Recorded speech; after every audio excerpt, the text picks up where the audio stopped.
is, of course, the idea of you being able to get to work, get on holiday, get to see your family if you're using public transport, because we are going to have more strikes that have been announced. There is one today, which will spill over to tomorrow. That's a train strike. We've got a train driver strike on July the 30th. We've got a train drivers strike via the ASLEF union on August the 13th. We've got a train strike as well with the RMT on August 18th. We've got another one on August 20th. We've got a tube strike in between those 2 days just to really screw things up for you, which is going to be August 19th.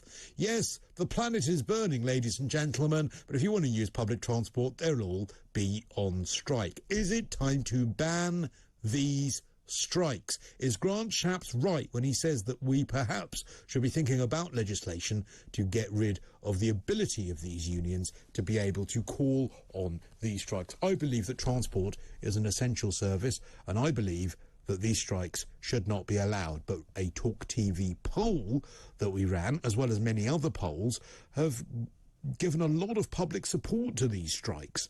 So I don't know, are the words of commentators, presenters and politicians actually not aligning with your thoughts at home? 0344 499 1000 is the number to call.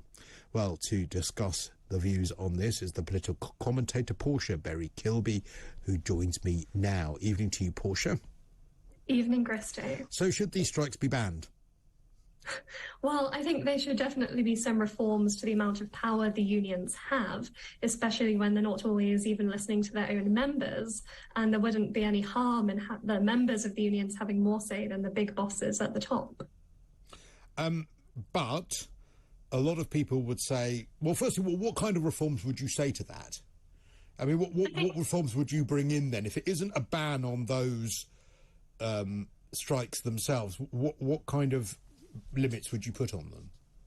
I think it would make sense that once a union and the people at the negotiating table have an offer, that they take it back to the members. They should be the voice for the members of the union. And as we saw with the RMT strike, they had an offer for 8% pay rise across 2 years, and they just said an outright no. So it was, I think, 89% of the members of the union voted to go on strike, but some of those might have been happy with that as a settlement. And instead, they're losing more of their wages by having another day without going to work and being held themselves ransom to the unions. And what the unions decide is a good enough offer. But aren't the unions there to represent their members? And if their representatives say, look, we don't think this offer is good enough, only when an offer is good enough will we put that to our members.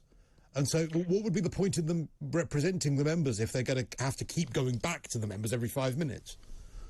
I think, of course, there has to be a balance, and they are representing the members when they're at the negotiating table. But once you have a fairly decent offer on the cards, as opposed to potentially a summer-long season of strikes, then I think there has to be a bit more back and forth and a bit of understanding that many of the members would be happy with this when so many workers at the moment aren't getting any pay rise, despite the cost of living crisis. An extra 8% over 2 years would maybe make a lot of people very happy. But many people would point out that that is still fundamentally a drop in wages when you look at the level of inflation as it stands, and that the simple solution to this, rather than your plans for members having to be balloted more often or anything along those lines, would simply be for the rail companies that make millions in profit, that if they just put a fair pay offer forward, all of this would be avoided. What would you say to that?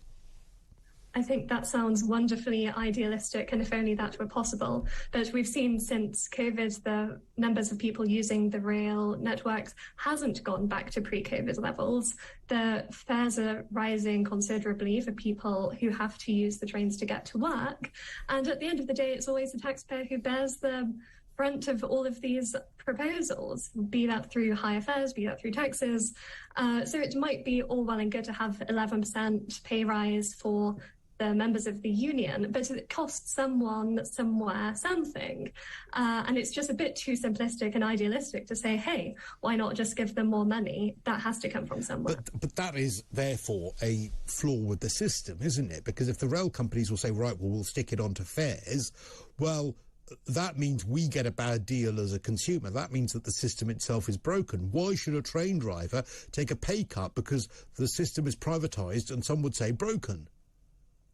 Well, at the end of the day, I think a train driver has a good enough salary as it is, especially with the train companies. And you have all of these people wanting a pay rise right now, despite the fact that the past 2 years during COVID, they've had their job secured by a furlough scheme. They've not had to face redundancies during that time. They've had job security. And on the back of this, they're coming out, everyone's in a tough situation financially. It's hard to see why the train workers and the rail workers should be given priority over other frontline workers from the pandemic, say NHS staff, teachers, but money has to be directed somewhere, and it doesn't really seem right.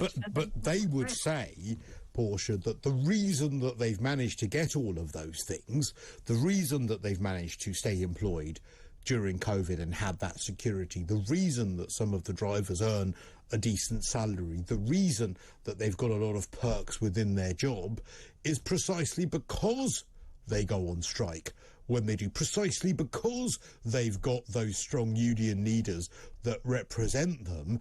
And so therefore, if we don't like it, if there are other industries that don't like it, if there are other comparable services, nursing, teaching, anything along those lines that don't have those things, their answer would be, well, they should go on strike more because it's the strikes that get you those rights. What would you say to that? I think it's the past 2 years, it's been generosity of government to keep jobs afloat with the furlough scheme, and it's not been unions. And at the moment, it's the unions causing people to lose money by making the people strike. And it's not just the rail staff, it's other people who miss out on a day's work by not being able to get to work. And for sure, it's for the noble ambition of having more money in your pocket, but it has greater implications for more people. And if they sat around the negotiating table a bit longer and tried to reach an agreement, they might be getting a bit further. I think a strike should be the last resort for a group, not the first. But then what would you say to those people who would say that, look, actually there is a fundamental ideological battle going on here, that every single right that we as workers have secured, whether that be public sector, private sector, whatever, sick pay, maternity pay, holiday pay, all of those things, all of them have come from unions and the threats of strikes. Hardline unions have secured all of those rights that all of us at some point in our lives have enjoyed. So this is bigger than just the trains. Yeah, and for sure, I think unions do some good. I'm not going to go all anti-unions to all extents and purposes, but there is an element that unions back in the day, they were advocating for real hardcore rights, which were hard fought. But nowadays, I think it's kind of splitting ends over the measures that they want and what they will go to strike for. It's not strike as last resort anymore.